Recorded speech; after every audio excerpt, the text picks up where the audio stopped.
Olá, pessoal, queridos amigos que acompanham o programa JB.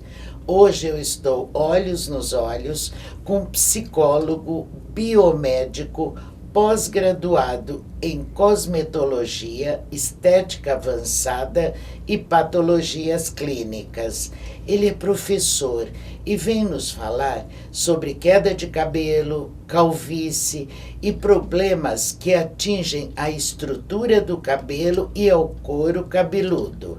Falo de Leonardo Florencio. É um prazer tê-lo aqui comigo no estúdio para participar do programa JB, sempre elegante. Muito obrigado. E um biomédico especial.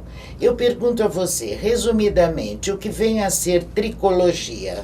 Bom, tricologia é uma ciência, né, uma especialização em saúde, né, que aborda fatores de cuidados de couro cabeludo, disfunções de couro cabeludo e alterações de haste. Né? Então são diversos recursos, técnicas, né, voltadas para oferecer tratamentos para essas questões em específico. Até que ponto a alimentação, o estresse, as horas de sono interferem nesses problemas com o cabelo e com o couro cabeludo? Perfeito, eu acho que isso é um ponto muito importante quando a gente fala de tricologia, porque falar sobre tricologia é falar sobre algo muito mais amplo do que somente a gente avaliar que a pessoa está com queda de cabelo porque ela está estressada, né? Existem inúmeros fatores que podem acometer e o cabelo hoje ele é entendido como um marcador de saúde, né? Então, são fatores diversos e oriundos que compõem, às vezes, uma queixa maior, né, daquela queda de cabelo. Então, sim, o estresse, determinados elementos, né, nutricionais em déficit, determinados fatores hormonais, né, interações farmacológicas. Então, sim, isso tudo, né, compõe aí um quadro de queda de cabelo e precisa ser avaliado de uma forma mais global mesmo. Mais global, porque eu não sei se eu estou enganada, eu nunca ouvi tanto falar sobre queda de cabelo.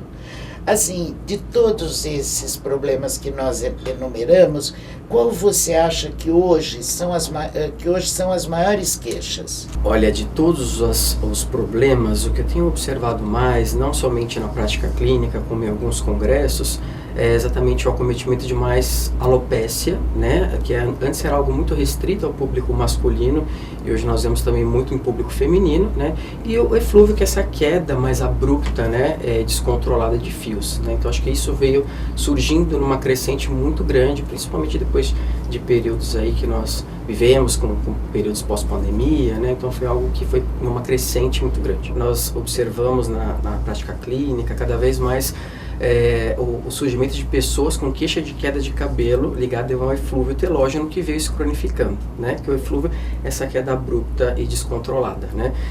E ainda hoje é um mistério, né? Se sabe aí que o vírus vai se replicando em algumas células do folículo, mas também existem interações farmacológicas que acabam influenciando no quadro, então ainda assim é um mistério. Mas de lá para cá houve realmente um divisor de águas que fez cada vez mais essa ciência tricologia ganhar um incremento à luz de ciência de várias, seríssimo isso de várias vertentes profissionais. Agora falam muito da genética.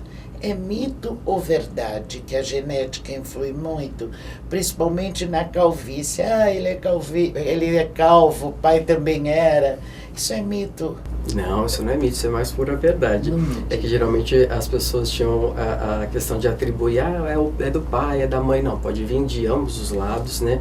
Geralmente não necessariamente porque o meu pai não é calvo que eu não vá ser calvo, né? Às vezes eu tenho um histórico familiar distante, né? De um avô, um bisavô, né? Então pode pular gerações, né? Mas sim, tem muita relação. Sim. Agora me diz uma coisa, por exemplo, as mulheres, né?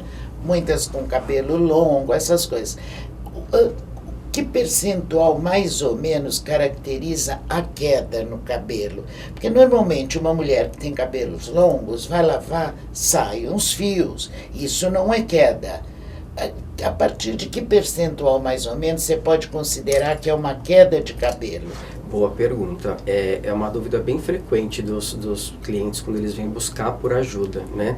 Eu costumo dizer que o nosso folículo piloso, nosso couro cabeludo, nós temos folículos em fase de crescimento, fase de repouso, fase de queda. 80% deles, crescimento, repouso e queda. repouso e queda. Explica para nós. Crescimento é aquele ciclo que nós temos em mais abundância no nosso couro cabeludo, chega a em torno de 80% dos nossos folículos pilosos, senão seremos todos calvos, né? Sim. Depois nós temos uma fase de repouso, em que o folículo, o fio ele não continua crescendo, mas ele se mantém estável ali no meu folículo piloso. E uma fase de queda, que é essa queda que você comentou, de alguns poucos fios que nós temos diariamente, chega em torno de 100, 150, as literaturas, elas oscilam aí em relação a esse número específico. O que acontece às vezes com os problemas que geram queda de cabelo é que parte desses 80% dos folículos que estão em crescimento se juntam com esses que estão em queda. Então nós passamos a ter uma queda um pouco mais abrupta, chegando em torno aí de 400, 600 fios por dia. Que loucura. É desesperador, né? Principalmente para mulher. Sim, sim. Embora eu estou enganada, a incidência de homens carecas e calvos é bem maior do que das mulheres. A incidência de homens calvos é bem maior, né? Porque, como eu já havia falado, essa questão da calvície, da alopécia, ela é oriunda de diversos fatores, não só nutricionais, né? Mas também os fatores hormonais, né? Sim. E os homens, eles já têm uma predisposição, claro, ligada também à genética, mas em questões voltadas a subprodutos de testosterona, né? Sim. Não que o aumento da testosterona, que faz cair cabelo, não é nada disso, mas uma sensibilidade genética, né, que as pessoas carregam e os homens acabam ficando mais aguçados por nós produzirmos mais testosterona e seus subprodutos, a fazer com que o homem fique mais calvo e sinta mais rarefação capilar do que a própria mulher. Eu estou procurando abordar com você os problemas assim que a gente mais enxerga, né? É lógico que a sua carreira, e eu conheço, vai muito mais profunda dos acontecimentos, das coisas relativas ao que você faz. Mas, por exemplo, as canetas, as famosas canetas emagrecedoras, né? Que dizem que ocasiona ou piora a queda do cabelo. Real ou mito? Real. Nós temos a questão da própria interação do fármaco, né? Interação farmacológica. A restrição nutricional, né, que a pessoa passa a ter por conta dessa administração farmacológica, e a oscilação de determinados hormônios muito peculiares para o folículo piloso, que acabam gerando sim queda de cabelo. Pensemos assim que o cabelo, a unha, como se a gente estivesse numa estação de trem, vários vagõezinhos entregando suprimento nas estações. O cabelo e a unha são as últimas estações, né? Então o que sobra vai para eles. Então, geralmente, por melhor que seja a nossa alimentação, nós nunca temos uma entrega tão satisfatória para formar um cabelo e uma unha, né? E aí, então você imagina sobre essas condições de restrição alimentar, né? Então a gente tem esse fator que é muito, muito relevante, fora ainda também que aguça determinados hormônios, né? Ligados aí à questão dos hormônios andrógenos, que fazem um papel muito importante no metabolismo do folículo. E isso sim gera um fator de queda muito acentuado. Impressionante, não? Quanto ao crescimento do cabelo, às vezes eu deixei há um tempo crescer meu cabelo, todos viram e todos sabem, disseram para mim, claro, o teu cabelo cresce rápido, o meu não. Existe isso? Existe, isso é muito importante da gente pontuar, porque às vezes as pessoas vêm buscando por um tratamento com essa fantasia de que ela quer acelerar o meu crescimento de cabelo, né?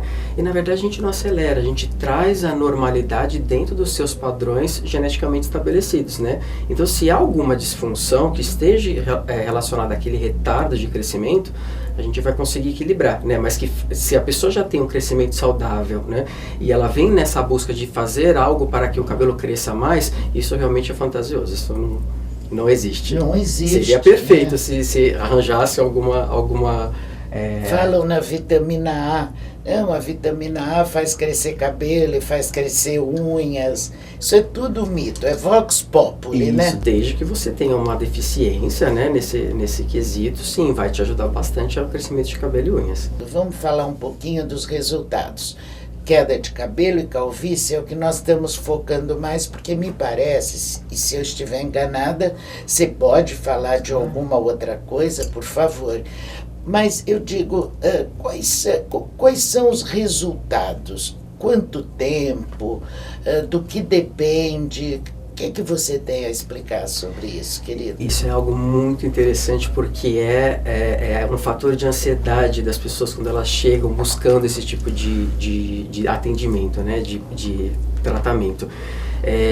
A gente consegue colocar um consenso de que uns 3, 4 meses para a gente começar a observar algo, porém é algo que é muito relativo, pois cada pessoa tem um metabolismo, né, diferenciado, e isso vai muito de acordo, né? Existem diversos fatores intrínsecos e extrínsecos que influenciam para esse ganho ou não. Mas de acordo com literatura científica, de acordo com prática clínica, o que é estabelecido em congressos é que geralmente um tratamento para dar um resultado realmente não 100% satisfatório, mas algo que fique mais palpável, em torno aí de uns 3, 4 meses para começarmos a ver algo. Por isso que é algo que depende muito de paciência, né, de um raciocínio clínico muito coeso para que realmente a gente consiga... E uma disciplina. E uma disciplina, principalmente por parte do paciente. Eu costumo dizer para meus pacientes que boa parte do tratamento é eles que fazem, né? Então vai com uma prescrição oral, vai para uma prescrição tópica para que a gente consiga ter esse feedback do que é feito na clínica. Interessante, quer dizer que, digamos, medicamentos ou fórmulas também ajudam no tratamento que você faz. Com certeza, são imprescindíveis, porque o tempo que ele passa comigo é muito pouco, né? Então eu preciso com que a pessoa dê esse feedback, né, home care, para realmente a gente ter um resultado mais sólido e consistente. Léo, qual é o momento para uma pessoa falar e procurar no teu caso, um biomédico, pessoas da área que tratam disso, especificamente disso? Qual é o momento? Porque assusta. Eu imagino que deve assustar uma queda de cabelo em qualquer momento, né? Deve ser muito difícil.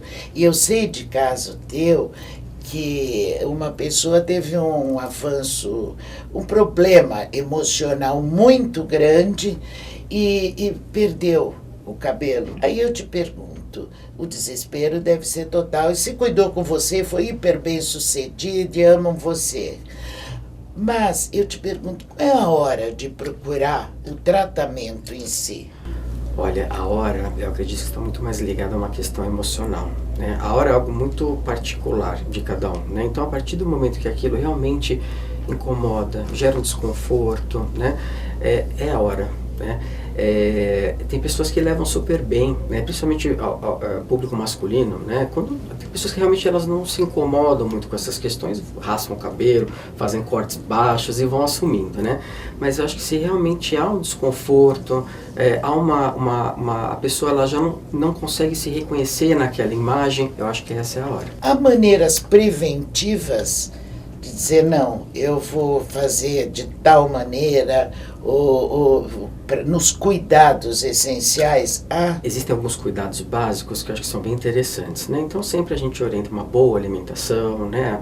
Aquelas práticas de saúde, né? Então atividades físicas, né? Tabagismo. Atividades físicas. Sim, também. Atividades físicas também auxiliam muito, principalmente questão de oxigenação, né? O sono, né? Um sono regular, né? Uma boa alimentação, enfim, são coisas assim gerais, mas que, como a gente falou, o cabelo ele é um reflexo da nossa saúde, tanto que hoje ele é entendido como marcador de saúde, né? Então acho que uma saúde assim holística, né, completa, né, em equilíbrio, acho que realmente são os primeiros passos para a gente realmente ter uma pele bacana, um cabelo saudável, uma unha resistente, por aí vai. Então esse é o conselho que você deixa no ar. Com certeza.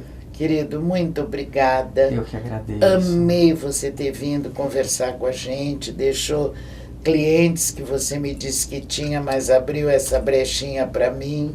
Obrigada. Imagina, sucesso. Né? Eu que agradeço, é sempre um prazer estar aqui disseminando informação sobre tricologia e estar aqui com você, que já vale muito.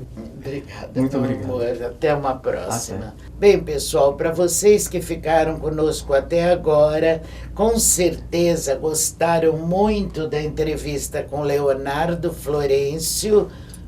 Um beijo e até o próximo programa.